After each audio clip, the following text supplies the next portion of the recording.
E aí, galera, estamos aí para demonstrar para vocês como resolver a questão do laboratório 2, que tem como objetivo aprender as técnicas de um dos pontos da UASP 2017, que é a A2, que seria a quebra de autenticação. Então nós temos um laboratório 2. Esse laboratório nada mais é do que um browser, um site, né, uma aplicação que está rodando no browser e tem um banco de dados por trás, que é o Lab. E nessa aplicação eu vou demonstrar para vocês como eu faço para poder logar nessa plataforma e resolver o problema que ela tem, que é, uma vez que você está logado, se você alterar o ID do usuário, você consegue ver os dados deles. Então nós vamos ver aqui nessa videoaula, nesse momento, como eu faço para resolver esse problema da aplicação, consertar esse erro. Tá? Vou demonstrar para vocês aqui o problema que ocorre e como faço para resolver. Então, acompanhe comigo aqui na tela, tá? Vocês podem ver aqui na tela que você tem o usuário, senha, tá, pessoal? E aqui na URL vocês podem ver que eu estou acessando essa aplicação aqui no meu Mac, aqui, Lab2, Index PHP.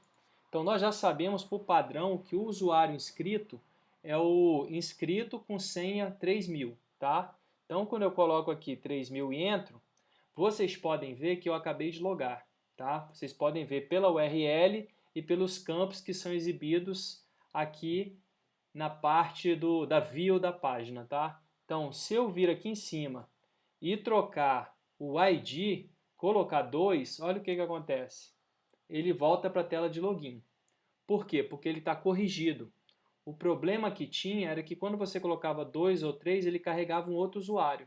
Aqui eu corrigi o problema, vocês podem ver que ele sempre retorna. Agora eu vou colocar o Gustavo. Gustavo, senha que é de 1 a 5. Estão vendo? Eu carreguei o Gustavo. Vou lá na URL e vou colocar 1 para ver.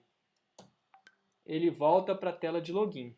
Ou seja, a aplicação está pelo menos com essa parte tá controlada. Tá? Agora vocês podem me perguntar como é que eu fiz para descobrir o usuário e senha da aplicação, uma vez que eu só conhecia a aplicação que estava rodando.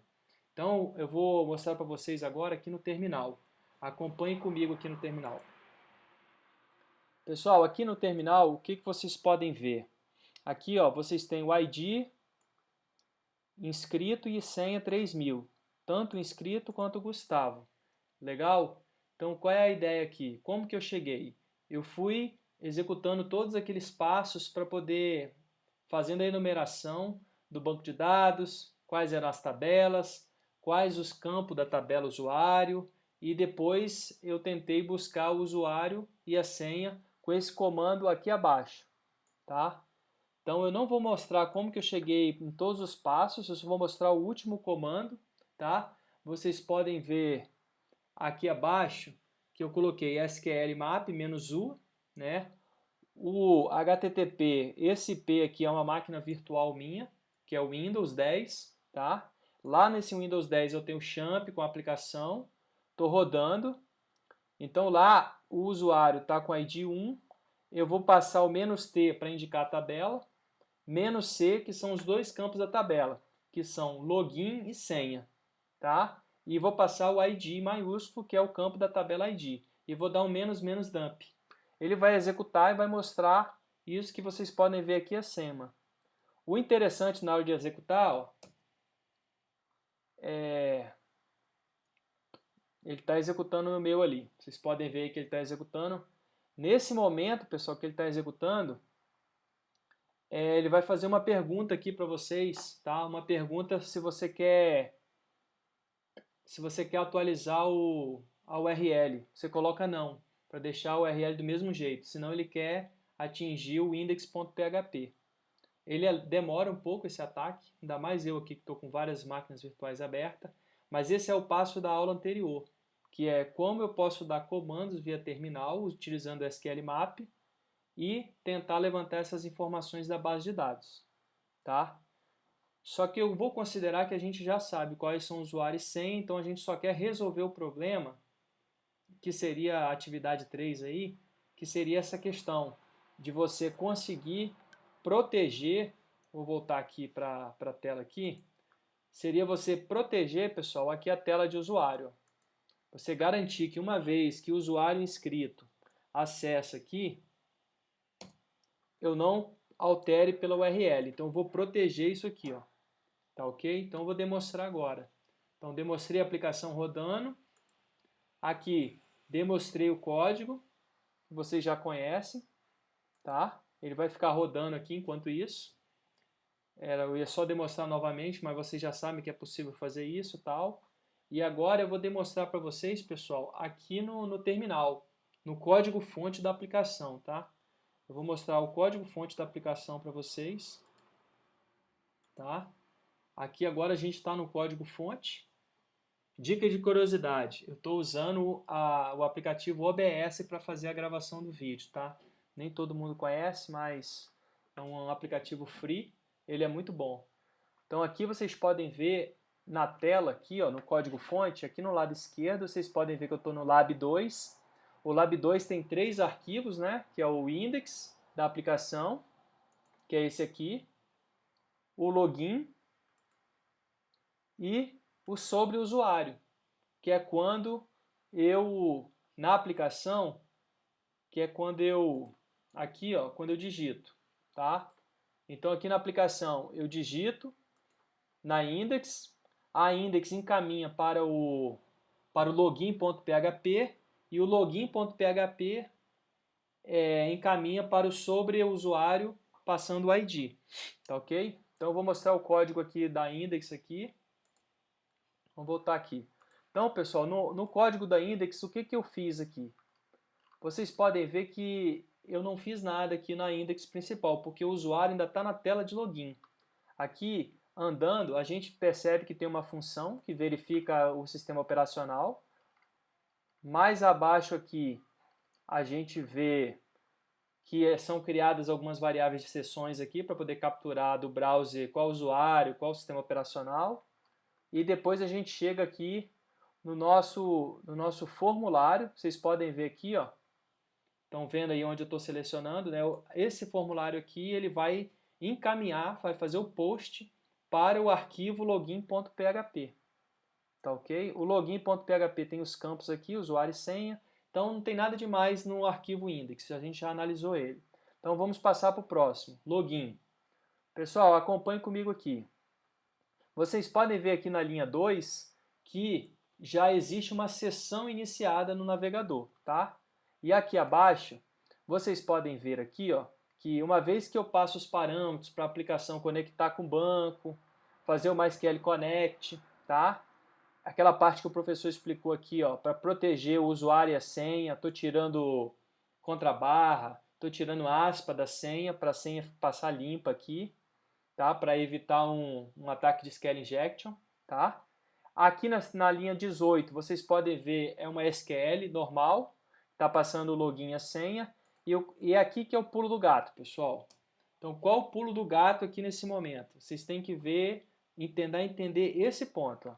Vocês podem ver na linha 24 aqui, ó, o que eu fiz? Eu criei uma variável de sessão, chamado com parâmetro ID minúsculo, tá ok? O que essa variável sessão recebe? Ela recebe rol ID. Aí vocês me perguntam, pô, mas da onde que eu ia saber quem é rol ID? Para você saber quem é rol ID, você tem que analisar aqui, ó. No PHP, quando você tem essa variável rol aqui, e você usa essa função MySQL Fact Array, significa o que, pessoal? Toda consulta que está retornando do banco de dados, cada registro que vem, quando você faz o select aqui na linha 18, vocês podem ver que ele colocou um asterisco. Então ele vai trazer todos os usuários que tem usuário e senha ali, tá? Então cada um vai ser um registro. Então esse rol aqui, ele nada mais é o que? Esse colchete aqui significa que ele é um array. E o que é um array? É um vetor, que você tem índice e posição. Então esse array tem várias posições, ele vem trazendo lá na memória do computador, ele vem o login, vem a senha, se tiver CPF, identidade, todos os campos da tabela vão vir, porque tem um asterisco na linha 18, no select, tá? Então como está vindo tudo aqui, vocês podem ver que está vindo tudo aqui. Então o que vocês vão fazer? Eu criei a variável sessão ID, essa variável vai ficar viva enquanto o browser estiver aberto, tá? E dentro dessa variável sessão ID eu vou colocar o que? Rol ID. Eu já sei que o login do cara é inscrito, já sei que a senha é 3000 e nesse exato momento eu sei que o ID dele é 1. Então esse 1 está dentro da variável de sessão, beleza? Eu estou na tela de login, ou seja, eu estou fazendo a validação. Fui lá no banco, consultei, já verifiquei, beleza. Aproveitei que eu verifiquei e trouxe o login e a senha, o que eu fiz? Peguei uma caixinha, chamei de sessão ID e botei o ID daquele usuário ali dentro, tá ok? Aí agora eu vou para a tela de sobreaviso, porque aqui, ó o que ele faz na linha 27, ele verifica, já que teve retorno, já que o banco de dados respondeu com vários usuários, tudo com certo, o usuário com a senha, então eu vou direcionar o usuário para a tela sobreaviso, passando o ID. Então, como é o usuário inscrito, o ID é 1. Se fosse o usuário Gustavo, ele ia passar o 2. Aí passou o 2 para a tela sobre o usuário. Mudei o arquivo aí, pessoal. Estou na tela sobre o usuário agora. Tá ok? Então, na tela sobre o usuário, o que você vai fazer? Vamos analisar ela, tá? Na tela sobre o usuário, lá em cima, a sessão está iniciada, tá? Vocês podem ver que já tem 3 variáveis que ele está limpando elas, que no nosso caso aqui não muda nada. Aí ele começa analisando aqui com a conexão do banco de dados. Essas conexões aqui, esses parâmetros de banco de dados, eles não são aconselháveis. Essa aplicação aqui ela está toda em PHP estruturado, então aplicações mais novas não funcionam assim. A gente utiliza outras formas de conexão com o banco, como PDO, tá? Então aqui nessa aplicação, na tela do sobre usuário, a gente está fazendo a mesma coisa, conectando, fazendo um select. Só o que eu vou fazer aqui, ó? Vocês podem ver que tem a mesma linha aqui do MySQL Fetch Array. Ou seja, ele faz a consulta de novo no banco de dados. E aqui o que ele fez? Ó? Eu peguei... Antes ele estava verificando como? Nessa linha aqui ele estava fazendo assim. Se session ID foi igual... Session user foi igual a vazio, direciona para a tela de index. Então ele só direcionava para a tela de index se a pessoa lá em cima na URL não colocasse nada. Tá? Se a pessoa colocasse 1 ou 2, ele ia trazer o outro usuário. Agora, se ela não colocasse nada, ele jogava a pessoa para a tela de login. Então, o que eu fiz aqui? Eu alterei essa linha 49. Então, se vocês olharem no arquivo de vocês, eu vou abrir aqui do Lab 3 aqui, o mesmo arquivo sobre o usuário. Se vocês olharem aqui, ó, olha como é que ele faz a análise. Estão vendo? Session user foi igual a vazio. Ou seja, se não tiver nenhum ID na URL, ele volta para a tela de login. Mas no nosso caso, olha o que eu fiz. Eu falei bem assim, ó, se Session ID, eu tirei o user, coloquei o ID que eu tinha criado na tela anterior, o Session ID, ele guardou na caixa para proteger, para guardar o valor do ID do usuário. E eu perguntei, se o Session ID, que é o 1 do inscrito, for diferente de ID, ele joga a pessoa lá para a tela de login. Aí você me pergunta, mas de onde que vem esse ID? Esse ID aqui, ó, é o ID que ele captura bem aqui. E para que ele captura esse? É no momento que a pessoa vai lá em cima da URL e coloca 3, ela vai lá em cima da URL e coloca 4 e dá Enter. Ela já está na página logada, ela vai lá e coloca 4, ou 3, ou 5 e dá Enter. Quando ela dá Enter, essa linha 32 aqui, ó, no código de vocês, ID igual a getID, vai pegar o 32, ou vai pegar o 5 ou 10, e aqui embaixo o Session ID é quanto? O Session ID ele já trouxe da página anterior, que era 1. Então ele fala, 1 é diferente de 3, 1 é diferente de 5. Se for diferente, então joga o cara para a tela de login de novo. Se não, ele vai passar e vai exibir. Entenderam? Então o pulo de gato aqui nessa linha era só fazer esse direcionamento aqui, ó. Então, mais uma vez, sessão ID foi criado na tela anterior. Eu guardei no momento que a pessoa logou, eu peguei o ID dela e guardei numa variável de sessão. Tá? Aí eu fui da tela de login, eu fui para a tela sobre o usuário. Lá na tela sobre o usuário eu já tinha, eu levei a sessão ID, eu estou com o usuário do cara, aí o usuário vai lá em cima da URL e altera. Só que ele só altera o get, ele não altera o session ID. Então, session ID está com 1 e o usuário e o get ID a pessoa alterou para 3. Aí ele viu que é diferente e e manda a pessoa para a tela de login de novo. Eu poderia ter variável de tempo aqui, tipo, deu 1 minuto, ele desloga, igual o carrinho de compra, igual o site quando você está logado. Mas nesse caso, dessa forma que eu fiz, dá para resolver. Existem outras formas, tá, pessoal? Dessa forma funciona perfeitamente. Então, essa é a ideia que eu queria compartilhar com vocês aí. Valeu! Qualquer coisa, estamos às ordens. Falou, pessoal!